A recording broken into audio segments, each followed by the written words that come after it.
यहाँ तक आया ऐसे ही आगे बढ़े, तो अभी ये पाकिस्तान का। सही है। अच्छा, एक तो होता है ना कि आपने अपनी प्रमोशन करनी है ब्रांड की, आपने किसी को काम बना के दिया, उसने आगे रिकमेंड कर दिया किसी को, इस तरह आपका एक नाम बन जाता है। जी। आपका मैंने फेसबुक पे भी पेज देखा है, इंस्टाग्राम पे भी पेज देखा है, तो आप डिजिटल मार्केटिंग पे कितना बिलीव करते हैं? क्या ये बिजनेस को मतलब बढ़ाता है, या जो पुराना तरीका है कि किसी ने रिकमेंड कर दिया कि उसी तरह नाम बनता है? देखिए, वर्ड ऑफ माउथ तो मेरे ख्याल में सबसे बेस्ट आपका तरीका है। मैंने आपको बना के दे दिया, आपने किसी और को रिकमेंड कर दिया, आप मेरी चीज से मुतमईन हो ना, तो जो बंदा आपके थ्रू आया ना वो आप पे ट्रस्ट कर रहा है, मेरे पे नहीं कर रहा। सही है। ठीक है, उसने आके बंद करके वहां दे दिया क्योंकि उसने आपको पहना हुआ वो देखा। ठीक है, तो वो हमारे लिए बहुत अच्छी चीज होती है कि यार ये है। अब सोशल मीडिया का मसला ये, आप जितना भी इसको झुटलाओ, अभी जिस तरीके से जिस जगह पे सारे के सारे लोग और पूरी दुनिया जा रही है, आप इसको झुटला तो नहीं सकते कि वो बहुत एक मेन सोर्स ऑफ मार्केटिंग है, जहां पे आप बहुत आराम से अपनी चीज मार्केट कर देते हो। और सोशल मीडिया आपको बेसिकली सॉर्ट आउट करके उन लोगों को दिखाती है जो प्रोडक्ट खरीद सके।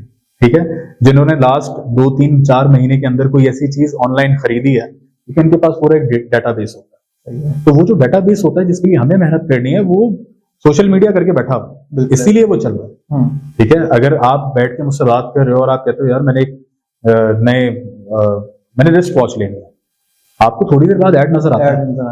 बिल्कुल ऐसे। तो वो इसीलिए नजर आता है क्योंकि आप उसको लग रहा है कि आप कंज्यूमर हो जाते हैं, आपने सिर्फ मुझसे बात की है। हम कभी कभी तंग आ जाते हैं, लेकिन क्या होता है कि 10 में से 2 लोग होते हैं जिन्होंने सच में खरीदनी है।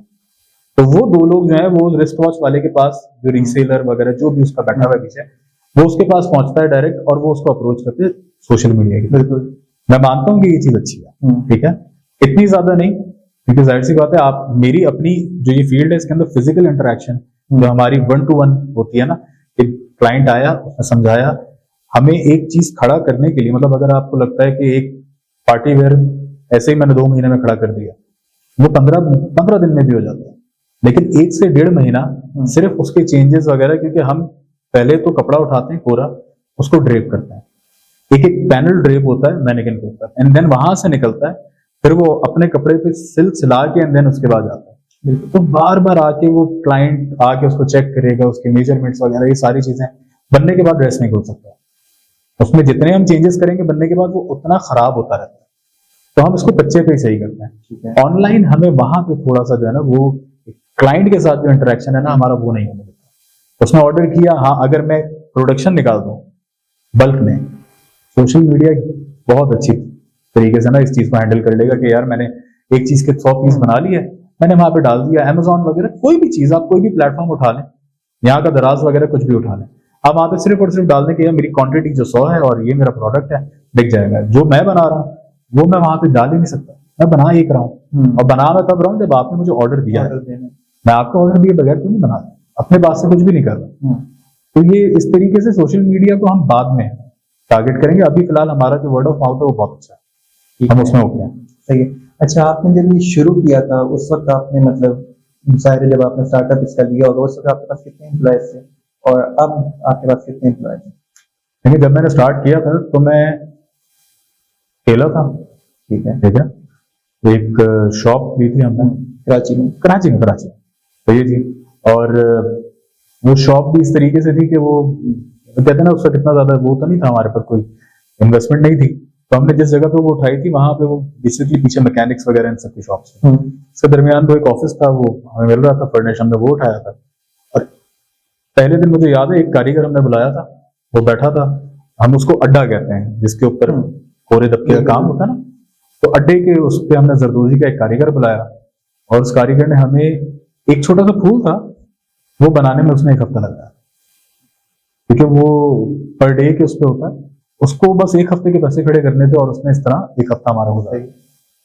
अगले हफ्ते हमने उसको चेंज किया, हमने किसी और बंदे को बुलाया, उस बंदे ने 1 दिन में 3 फूल बना के दिया, शायद हो सकता है वो हलाल कमाना चाह रहा था।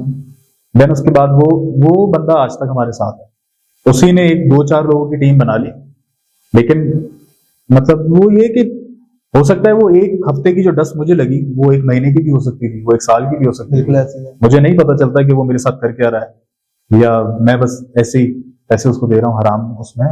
लेकिन यह है कि स्टार्ट मैंने अकेले किया था। अभी यह है कि इंटर्न्स वगैरह होते हैं बच्चे, वो काम करते हैं यूनिवर्सिटी के, जहां से मैं पास आउट हूँ वहां के, लेकिन इसके अलावा मुझे नहीं लगता कि अभी वर्कशॉप के लिए किसी स्टाफ की जरूरत नहीं है। हम्म, जब बुटीक होगा तो उसके अंदर आपको जो भी फ्रंटमैन आपको चाहिए होते हैं 2-3 वो हमें रखने पड़ेंगे, इसलिए मैं उसको अभी देखता नहीं हूँ। ठीक है। फ्यूचर प्लान्स क्या हैं आपने, बिजनेस को किस तरीके से एक्सपेंड करना है, और फ्यूचर प्लान मतलब आपके क्या है? तो फ्यूचर बुटीक प्लान का आपका है प्लान कि ऐसे बुटीक में आप कन्वर्ट करेंगे आगे? लेकिन मैं चाह रहा हूँ कि जिस तरीके से आपने भी बीच में पूछा था ना कि आप अपना इसको बाहर मुल्क कहीं कर रहे हैं अब्रॉड में, मैं चाहता हूँ कि पहले मैं उसको टारगेट कर लूँ। ठीक है। ठीक है, उसके अंदर ये है कि मैं अकेला ही हूँ, मैं अपने हिसाब से वो चीज देख लूंगा पूरी। मुझे नहीं लगता कि बुटीक अभी डालना जरूरी है। बुटीक पे फिर वही बात कि बुटीक पे जब आप जाते हैं तो विंडो डिस्प्ले, रैक्स वगैरह ये सब पे डालने के लिए आपको एक प्रोडक्शन चाहिए होती है। ऐसे ही।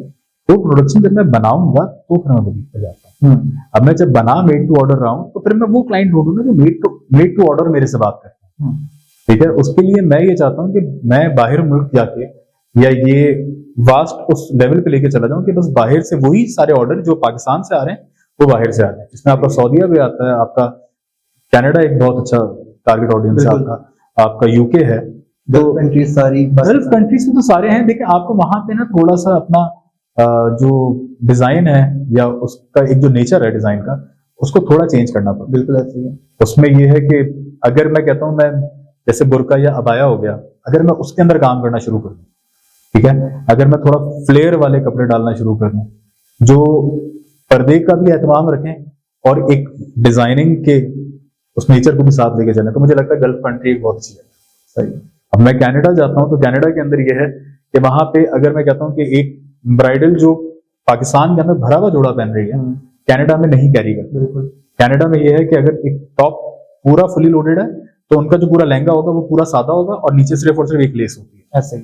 ठीक है, अब ये अलग अलग नेचर है उनके अपने डिजाइन की, आप जब तक जाओगे नहीं आप समझोगे नहीं, आपको कुछ नहीं पता चलता। ये जो सारी चीजें मैं आपसे कर रहा हूँ ये वो है या तो मैंने इंटरनेट से देखी होंगी, ठीक है, या फिर मुझे किसी ने बता दिया, मैं जाके देखूंगा ये और क्लैरिफिकेशन हो जाएगी दिमाग के अंदर कि यार ऐसे नहीं ऐसे नहीं ऐसे करना है।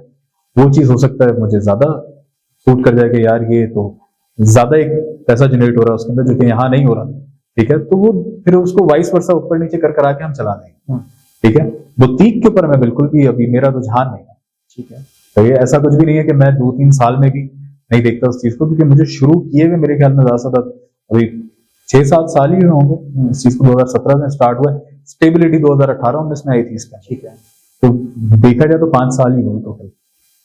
मैं चाहता हूँ कि कम से कम 2-3 साल में और दे दूं, एंड देन अगर मुझे फील हुआ तो फिर मैं बुटीक की तरफ जाऊंगा। जब मुझे लगे कि यार मेरा ये डिजाइन है ये ज्यादा डिमांड में है, अब इसकी 10 या 20 या 25 पीस की जो है प्रोडक्शन निकल सकती है, उससे पहले नहीं।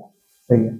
अच्छा, हमारा जो चैनल है ये बेसिकली यंग एंटरप्रेन्योर्स को टारगेट करता है कि जो अपना हम बच्चे हैं यूनिवर्सिटी के अपना जो बिजनेस शुरू करें। तो आपने भी अपना जो बिजनेस शुरू किया था वो यूनिवर्सिटी लेवल पे किया था। हाँ। राइट, तो आप क्या एडवाइस देना चाहेंगे यंग एंटरप्रेन्योर्स को कि वो किस तरीके से अपना बिजनेस स्टार्ट करें? और रिस्क लेना लाजमी जाहिर सी बात है, बिजनेस में रिस्क तो लेना पड़ता ही है, तभी आपका बिजनेस ग्रो करता है। या तो ग्रो करेगा या फॉल कर देगा, लेकिन रिस्क लेना तो जरूरी है। आपका इस बारे में क्या ख्याल है? रिस्क लेना जरूरी है, लेकिन इसका मतलब ये नहीं है कि आप जो है अपनी सारी इन्वेस्टमेंट लगा के नहीं जाए। ठीक है, मेरा सिर्फ और सिर्फ अगर कोई भी एंटरप्रेन्योर है जो बहुत यंग है और उसको लगता है कि वो नहीं कर सकता, कर सकता है।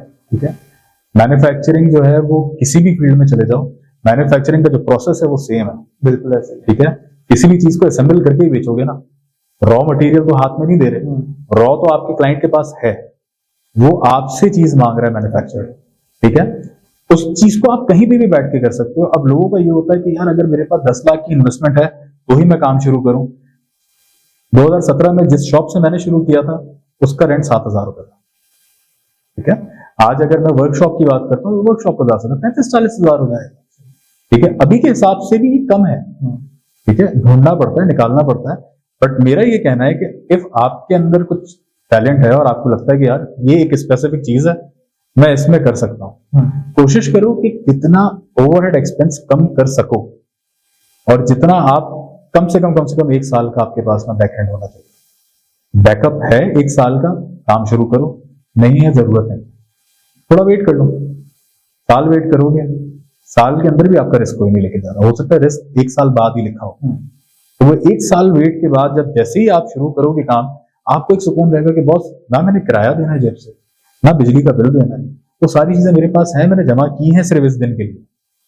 तो आप फोकस अपने काम पे करते हैं। बिल्कुल। आपके क्लाइंट को आप सेटिस्फाई कर नहीं पा रहे, आपके बिजली का बिल चढ़ गया, आपको लगता है कि आप ग्रो करोगे, आप नहीं कर सकते।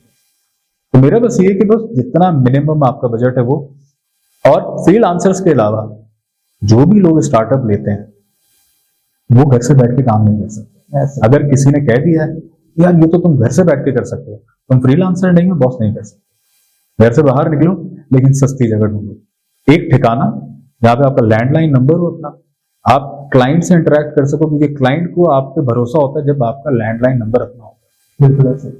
आपका एक लैंडमार्क है जहाँ पे आप बैठते हो, वो बंदा आपसे वहां आके मिल सकता है, आप उसको पैसे लेके जाओगे नहीं कहीं। बिल्कुल। एक ट्रस्ट आपको जब आप नए नए होते हो मार्केट में तो एक डेवलप करना पड़ता है, एंड देन उसके बाद वो बंदा इतनी रिकमेंडेशन आगे देगा, आपको साल बाद पता भी नहीं चलेगा कि यार संभालो कैसे।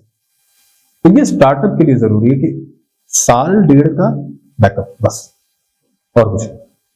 Thank you so much Shamir कि आप हमारे पॉडकास्ट में आए और आपने हमारे लिए टाइम निकाला। तो ये था हमारा आज का पॉडकास्ट। उम्मीद है आपको पसंद आया होगा। अब्दुल्ला कमर साइनिंग ऑफ। अल्लाह हाफिज़।